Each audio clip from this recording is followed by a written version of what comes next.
Welcome back to the Den. It is Porter here, and I'm very excited today to talk about some breaking news. Aaron Rodgers has signed with the Pittsburgh Steelers. According to Ian Rappaport, it is a 1-year deal, and the 4-time MVP lands in what he was calling his preferred destination. So in this video, we're going to break down what this means for Dynasty. Where is Aaron Rodgers at this point in his career? Is he a valuable asset? Is he not valuable? What can you get for him on the market?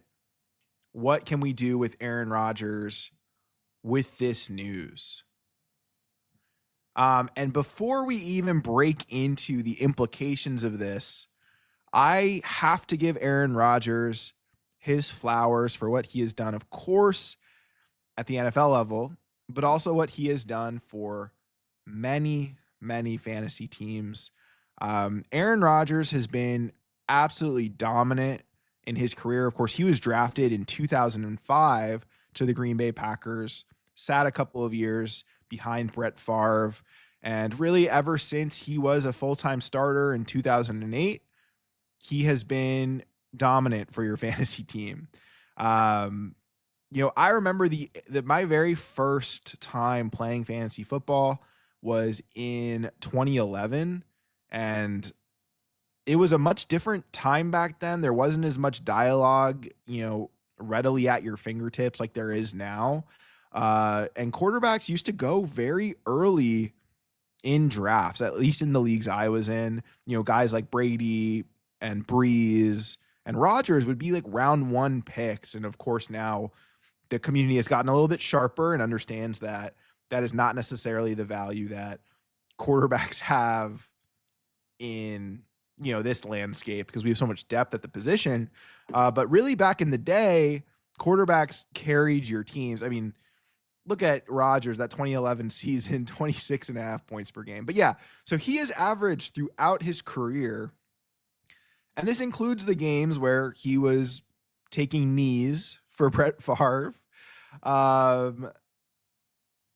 Just throughout his entire career, he's played 248 games, and he has averaged 19.5 fantasy points per game for your rosters. And he just had an absolute dominant stretch as a starter, 2008 through 2021. The worst season you were getting out of Aaron Rodgers was that 2019 season, where he put up 17.4 points per game. Other than that one, again, his most down year during a 13-year stretch. I had to do the math there for a second. During this 13-year stretch was 17.4 points per game. You had several seasons over 20 points per game.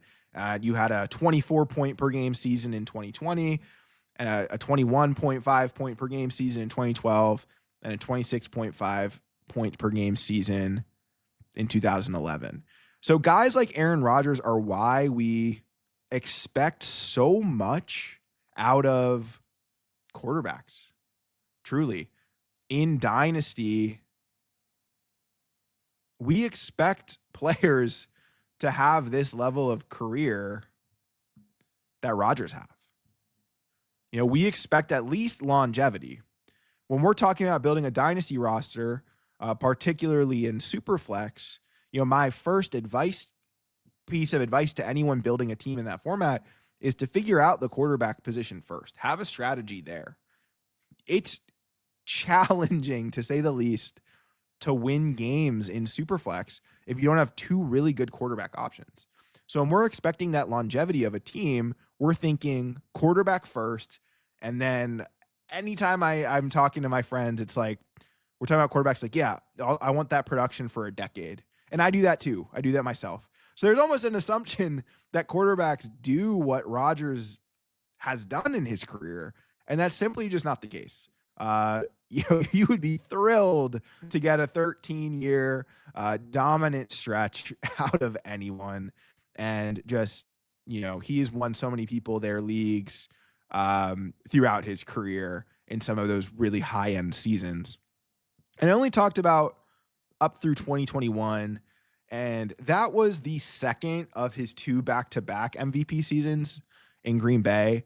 And then his final year in Green Bay, he took a massive drop off, fell to 14.1 points per game. That was the lowest output of his career as a starter. And then, of course, 2023, he didn't get to log a completion as a New York Jet. So he had 0 points that season before the Achilles. And then he came back last year, and I'd say for a 40-year-old coming off of an Achilles injury, bounced back as much as you could. He played the full season. I think that's what matters. And put up 15.1 fantasy points per game. So where is he at? Is he still this 14, 15 point per game guy in this 1 year ahead of him in Pittsburgh? I think we're all aware he's not going to revert to his MVP caliber level of play. And, you're going to have to ask yourself some tough questions about what you think that is worth to a dynasty roster. And even just looking at his performances last year, he did significantly better than I ever would have guessed. If you had asked me just to blindly tell you what Aaron Rodgers' highest points per game was last season, I think it would have been 22 points. And that might have felt optimistic. I'm pretty optimistic about players in fantasy. But nope, he did have a 30-point performance in week 15 against the Jags. And a big reason for that is he had 45 yards rushing on the ground. So he gave you rushing upside at age 41. His birthday's in early December. So he was already 41 when he played the Jags this past season. So he showed you that, yeah, it was a bit of a roller coaster. There were some low weeks here. Week 1, not a good start, but he was coming off that Achilles, put up 8.6 fantasy points. Had a couple of 11-point games, had a 4-point game, had an absolutely abysmal week 17 performance against Buffalo where he put up half of a fantasy point. And that was playing the entire game. As far as I know, I mean, he had 18 pass attempts there. So there were some very low lows, but there still were some high highs. And unfortunately, those highs came too late where he probably, he definitely didn't help you get to a championship. And, if you had to start him, I guess, in the playoffs and you got that 30-point game against Jacksonville, you were probably thrilled to have held on to your old asset coming off of injury. And then week 18, when nothing matters, he put up 25 points. So I was pretty shocked to see that there was a bit of a ceiling with Rodgers last year. Even looking at the average, I would have thought it was a more stable, 13 to 17 points, which I think is still a valuable asset to have on your team. But I would not have thought that there was this high of a ceiling. So, I'm actually walking away from, looking at some of these statistics, all of which are provided by fantasydata.com. He had week winning potential as a 40-year-old quarterback for the New York Jets. And of course, I don't want to, undersell that situation. He had 2 very good options to throw to. This past year, he obviously had Garrett Wilson, who's a stud, an emerging superstar in the league. And then, of course, brings his good friend Devontae Adams into town. Instantly, they shared an apartment together when doing some interviews, and they were thrilled to reunite. And then he just had another alpha in that offense, and they made some elite plays. So that contributes as well to his success. But so you really just have to ask yourself what you think you're going to get in this 2025 season, looking at where his points per game ranked, and this data is charted by Full-Time Fantasy. He again is just, I mean, I know that where the 15 points sort of fall for Rodgers, but the names that he's around are just another layer of surprise to me. And to be clear, this data, the way that this is charted, there isn't a minimum threshold for starts here. So, we do have Joe Milton on this list as our QB6 in points per game, because in his one meaningless start that lost the Patriots the right to Travis Hunter, in that one game, he put up 21.2 points. So, he's high on this list. Jimmy Garoppolo, believe it or not, also had one start last year. He put up over 20 points. And even Josh Dobbs. So there's a couple of guys here that you may not have expected. But with that said, even if we remove some of these outliers, Aaron Rodgers is QB 26. So just out of all quarterbacks, doesn't matter games played, he was QB 26 in what he was giving you on a week-to-week basis. He's right there with Jordan Love, who also averaged 15.1 points per game. His heir apparent, a young guy that we think is really good. Well, they gave you the same fantasy output, although it may have looked a little bit different week to week. They ultimately got to the same destination. And believe it or not, Aaron Rodgers in points per game was ahead of three of our favorite young stud dynasty assets. He was ahead of Caleb Williams. He was ahead of Drake May. And he was ahead of Trevor Lawrence. Lawrence and May averaged 14.3 fantasy points per game. And Caleb Williams gave you 14.4. Now, of course, I'm not trying to tell you that Rodgers is more valuable than Caleb Williams, Drake May, and Trevor Lawrence. There is a massive discrepancy in age and upside. But the fact that we're just automatically assuming that those guys are getting over the hump and are going to have these really elite seasons, and yet we think Rodgers is just thrown to the wayside completely and might not put up any points. I don't know how true that is. And I bet if we look at this list again and kind of revisit this topic, I think Rodgers is going to be in that low-end QB2 conversation. It really just depends. He's going to get jumped, I would assume, by Williams, May, and Lawrence, all with massive changes around them. So again, that's not the point of this conversation. But Rodgers was giving you what Jordan Love was giving you. Rodgers was giving you what Dak Prescott was giving you. I just mentioned Dak Prescott as a really major buy in my values video. But even Dak was only giving you 15.2 points per game last year. Of course, that was a bad season for Dak. But Dak and Rodgers would have been fairly interchangeable in your roster this past season. In fact, Rodgers actually played the full season. Believe it or not, Justin Herbert, 15.8 points per game in fantasy last year. So we have so much value to these other quarterback assets. And Aaron Rodgers in his age 41 season off of an Achilles was still giving you points in the range. And Dynasty, of course, is a game about the future. I would take everyone we've talked about over Rodgers in a vacuum. Again, that is not the point of where I am getting to.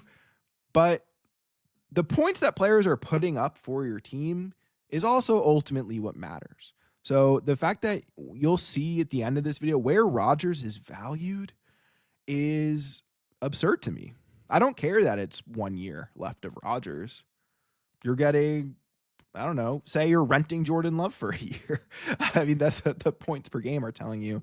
I think, that's something you would want for low cost. So really just my kind of just the, even on the surface level of what Rodgers was doing for fantasy teams last year, I am, pretty shocked that he's in this range. And I think in a weird way, this 41 turning 42-year-old quarterback starts to now become a value based on what he's actually giving you on the field, or at least what he gave you on the field this past season. And so that's the question you're going to have to ask yourself is, can he just do that? Can he just be Jets Aaron Rodgers for one more year in Pittsburgh? So this is now where I think age comes into play. And I cannot say I am surprised that the deal with Pittsburgh is for 1 year. So Aaron Rodgers is 41 years old. His birthday is in early December. So he will be turning 42 this season. So I wanted to take a look at what quarterbacks have done in their 40s. I think of the famous Max Kellerman clip all the time of Tom Brady falling off a cliff, because that's what every other quarterback has done when they have hit 40. And of course, that clip, went viral for the wrong reasons of Tom Brady proved you wrong. But I think another point to that original take is that it hadn't been done before, right? There's like a Nike ad that, everything's impossible till you do it, or something like that. Like that's just the Tom Brady legacy in a nutshell. But looking at what quarterbacks did in their games at age 40, so this isn't necessarily their age 40 season. These are just their starts as 40-year-old quarterbacks. And I got these from StatMuse. So the top of the list, we of course have Tom Brady, who is in the games that he played at age 40, threw for over 4,500 passing yards. Just, again, historical outlier in Tom Brady, of course. And then second on that list is Brett Favre, who he threw for just under 4,000 yards in the games where he was 40. And then fairly big drop off, although games played does matter here, since Breeze dealt with some injuries towards the end of his career. But at his age 40 games, he threw for just under 3,000 yards, as did Warren Moon. And then Rodgers, of course, he threw for 2,627 yards in his age 40 games. And he missed a lot of those because of the Achilles injury. But he still played about as many games as Breeze and Moon and performed slightly worse than those two, but still very much in the range, which explains a little bit of his Green Bay drop-off. But where things get interesting, I think, is as these quarterbacks continue to get older, what happens to them. So take a look at yards per game for this one. But now we're looking at quarterbacks who are 41 years old. And Brady, again, tops this list. At age 41, he was averaging 272 yards a game. Absolute insanity. But Rodgers is second on this list. It's only 5 games, so his sample size was small. Like I said, he just turned 41 towards the end of last season. But at the end of last season, in those 5 games where he was playing at age 41, he was still averaging 254 yards per game. That's better than what Drew Brees was giving you at 245.2 yards a game, and then significantly better than anyone else on that list. Favre, I think there's a clear drop-off, so it's Brady, Rodgers, and Brees, all very respectable, around 250 and above. And then Favre takes the massive drop-off, is fourth on this list, where he was only throwing for 191.2 yards per game. So even in these age 41 seasons, these guys who played into their 40s, Rodgers is in that elite company. Of course, there's still a big difference between, I think, like that 25 yards per game matters quite a bit. So it's, of course, a big difference there for Brady. But Rodgers is showing that he has this longevity and giving him benefit of the doubt in the sense that these are all the end of last season. So these are his last 5 games played. He still is producing more than I think we would expect, just from the overall narrative around Rodgers. So again, just another, comparing him historically to these 41-year-olds, he's holding up well. But where it gets scary is when we just age one more year and we get into the 42-year-old games. Rodgers is not 42 yet, so he, of course, is not on this list. But at least according to the StatMuse database, there are only 5 quarterbacks who have played in games at 42 and older. So again, kind of looking at their averages here, you had Tom Brady, who again averaged 253.6 yards in that age 42 game sample size. And then Doug Flutie only played 1 game at 42. He put up almost 200 yards. And then we had Warren Moon, 110 yards in 2 games. Vinny Testaverde, about 108 yards in 2 games. Earl Morale, unfortunately, this is the first time I'm hearing his name, so I need to, increase my ball knowledge. But he had 10.6 yards in 14 games. So I'm going to assume that I don't know how he would have been used to get those averages. But so that's the projection you have to make, is you have to look at this list of 5 names. Where is Rodgers going to be on this? Is he going to be in the Drew Brees category of good at 41 and doesn't play at 42? Is that where you put him? Do you think he can also be a historical outlier and not be Brady, but be close? Can he put up 225 yards a game at age 42? That's the bet you have to make.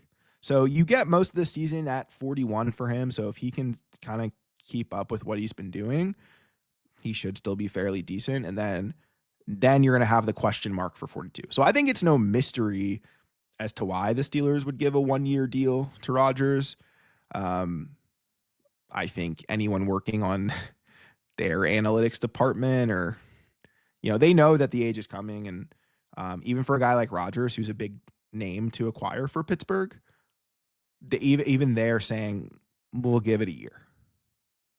So that's where the concern sets in. And that's the question you have to ask yourself. So me personally, I think there's one more year left. I really do. Kind of just a theme. I've said this a few times already in this episode, but the analytics surprised me. Just looking at the fantasy points, better than expected, as were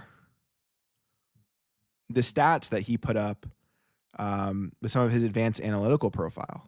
And so all of this is courtesy of Player Profiler.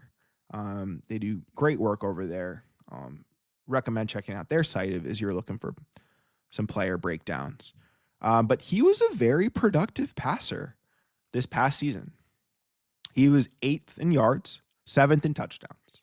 So to me, when thinking back to those glory days of fantasy football, that older era where quarterbacks would go early, that's all that mattered. Are they throwing for yards, and are they getting you passing touchdowns? So the 2 most important categories, at least the OG categories, and now we have this insane rushing upside. But he's still very much in the top 10 there. His money throws, so these are passes that are either deemed difficult or they're in clutch situations, number 3.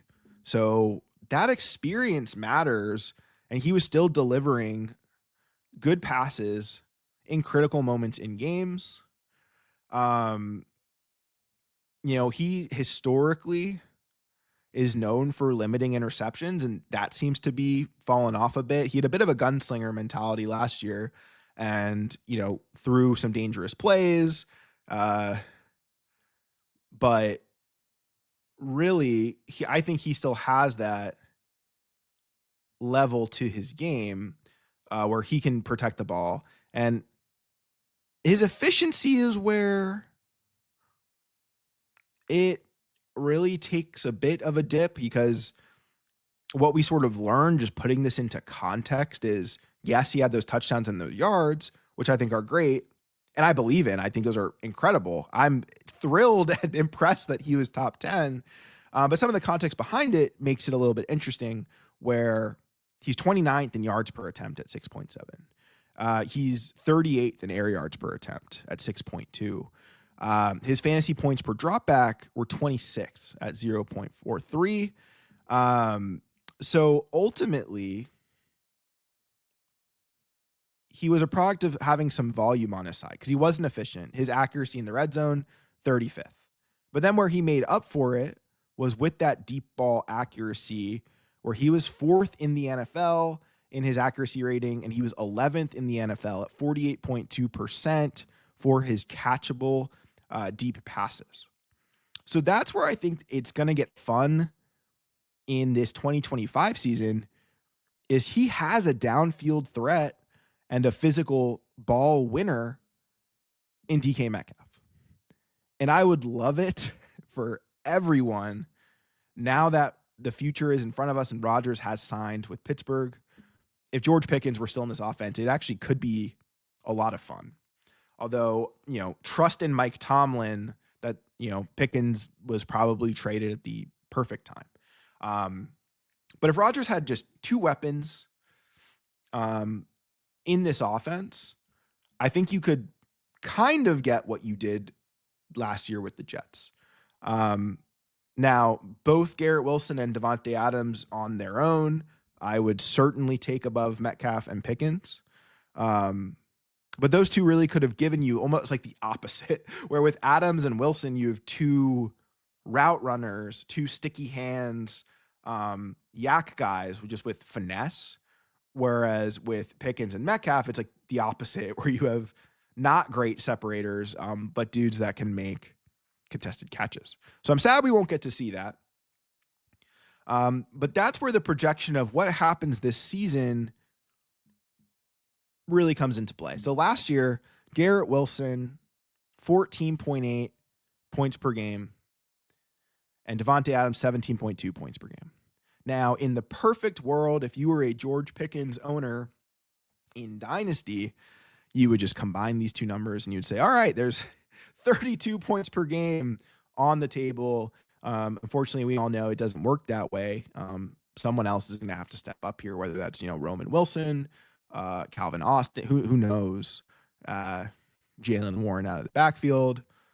But this to me does think there's a lot higher of a ceiling for DK Metcalf now. So I think he probably is the big winner of this move. He now becomes Aaron Rodgers' clear number one option with not a lot of target competition, as opposed to Mason Rudolph's or Will Howard's number one option. So Rodgers ultimately, to me, does lift this offense in that way. The situation this season won't be too different in terms of the offensive line. Towards the end, in like the final rankings that Pro Football Focus did, they gave the New York Jets the 13th graded offensive line and the Steelers the 16th. Of course, many acquisitions have been made since then. I think the Steelers are trending downwards, and as are the Jets, but not as much. They're still trying to add there. But I don't know. I think that there's at least comparable offensive line play. I think both average to slightly below average is what you're getting in either of these situations. So I don't hate anything there. He's not going to win on his mobility. So it's just going to be similar to what it was in New York in terms of the time that he actually has to make any of his plays. And I guess this is more anecdotal. I guess there's no, analysis that could really back this up, but I think Tomlin and Rodgers are going to really get along. Interestingly enough, the reports on Rodgers are always negative, but then yet you have teammates who just love him. So you never know how much of it's like a smokescreen ultimately. But if anything, I think where Rodgers gets his criticism is almost in his traditional ways, where he's about accountability. He's about not making mistakes, almost just this sick perfectionist mindset that he has. And in a much different way, that's kind of what Mike Tomlin is all about. It's all about that competitive edge. It's about winning together. I guess maybe Rodgers isn't similar there, but that level of accountability to me is where I think these two are really going to connect. And I don't think Tomlin brings in Rodgers if he has a locker room concern. He just dumped George Pickens for locker room concern. So I think these two are going to get along. We'll see.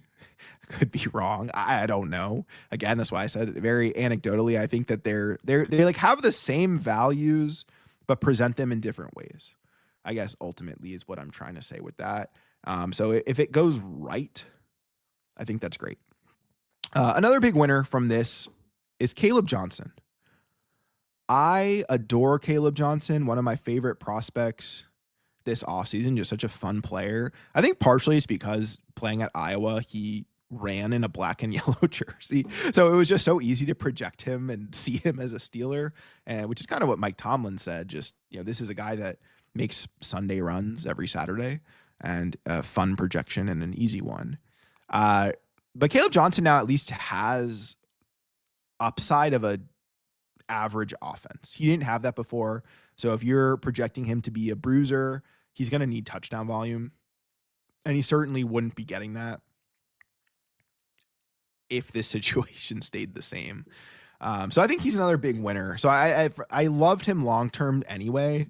But his short-term outlook to me now gets a whole lot better. So I do think Rodgers elevates this offense. Now, can it elevate him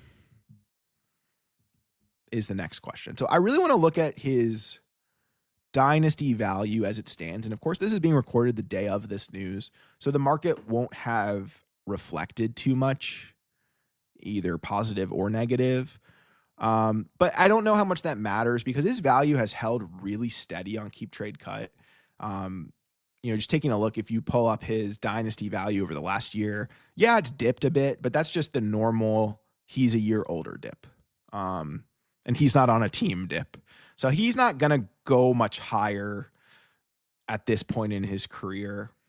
And, like I said, looking at the historical data, the data is decent for him to keep performing through this age 41 season, since most of it he'll be 41. And then it kind of projects maybe well for him that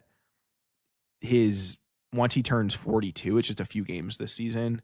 And so then he's in that really he's already in dangerous territory, but he becomes in like the true, just almost Brady's the only one who's done it after this season. So that's how I look at it. And so personally, I think he does have a year left of low-end QB2 production. And worst case scenario, if some guys jump him, like we saw some of the names that he was ahead of in points per game, some of those guys will certainly jump him. He's at worst to me like a high-end QB3, which isn't saying a lot because there's only 32 quarterbacks in the NFL. So if you're, if you're stuck in a bad situation, how much does having quarterback 26 really matter? But to me, there's not a big gap between those guys that are like, 20 and below. So for him to be this cheapest option, so we look at where he's valued on KTC, he's valued right now at about a 2026 mid 4th round pick. And I get it. I get that it's 1 year that you're hopeful about. I am taking him over a 4th 100% of the time. In fact, if you're trying to acquire Rodgers, maybe you're on a team where you have like Josh Allen and Derek Carr, and you really needed Derek Carr, and he retires. I don't hate trading for Aaron Rodgers. Go get a low-end QB2. Like we said at the beginning of this video, ultimately points on the field are what matter in season. So as much as we want to turn this game into what happens in the offseason, which is the most fun part of Dynasty, is creating these takes and doing this player analysis and figuring out what guys are worth. In season, you're going to care a lot less about that. You're going to say, who can I put in my lineup that's going to get me points? And if you're a contending team and you only have 2 good quarterbacks in a super flex league, absolutely go pay your 3rd round pick for Aaron Rodgers. I'd really consider, I think, any 3rd round pick, any random 3rd round pick, unless I'm a true, I know I can't make playoffs no matter what. I'm taking Rodgers. And I get it. And I'm saying that again, to me, with this historical evidence, I'm giving it 1 year. I'm not expecting 2 years. I'm expecting 1 year. I'm expecting a dip from last season. He doesn't have these 2 elite receivers. But I think there's enough around him. I think the situation's not so much worse. And I think the statistical evidence suggests that he has 1 year left here. So I'll take 14, 15 points a game for a season over a random third and a random fourth. I really will. Because as much as we all want to think that third round pick is going to be Bucky Irving, it's most likely not. So he's QB 42 on the market. Again, I'm going to do my quarterback rankings this weekend. So certainly subscribe and turn on notifications for YouTube or for your podcast if you want to get that video delivered to your feed. So I'm curious to see where he ends up ranking for me. It probably won't be 42. I don't know. I'm just thinking off the top of my head here. I mean, I guess every starting quarterback, so you take 32 over him. Okay, so that puts him at 33. And then how many backups would I rather stash than Rodgers? I guess that'll be the question I debate as I put together my rankings. So I think there's enough evidence here where surprisingly, and again, I truly surprised myself with the outcome here. To me, Rodgers is a hold if you have him, because you're not going to get what I would assess as his value in your league. And if you're a contender, I'm overpaying in the KTC market. I'll offer significantly more than a fourth to acquire Rodgers, even just for this 1 year. So that is my verdict. He is a better asset than I would have thought coming into this. And I'd love to hear your thoughts. Do you agree? Do you disagree? Would love to have some debate. So definitely, leave a comment here. If you're watching this on YouTube, drop the comment below. If you're listening to this anywhere else, come check out our YouTube channel at Dynasty Den here. Give it a subscription as we continue to grow the channel. Or, would love for you to start a conversation with me on Twitter. You can follow me at PorterFFB. And let's talk about Rodgers. What do you think? Am I wrong? Is he completely cooked this year and you need to sell for whatever you can? Or do you think he can put up another year of just decent performance before hitting what should be the historical drop-off? Anyway, thank you for stopping by the Den. It is a pleasure. Thank you for listening. And as always, thank you for all of the positive support.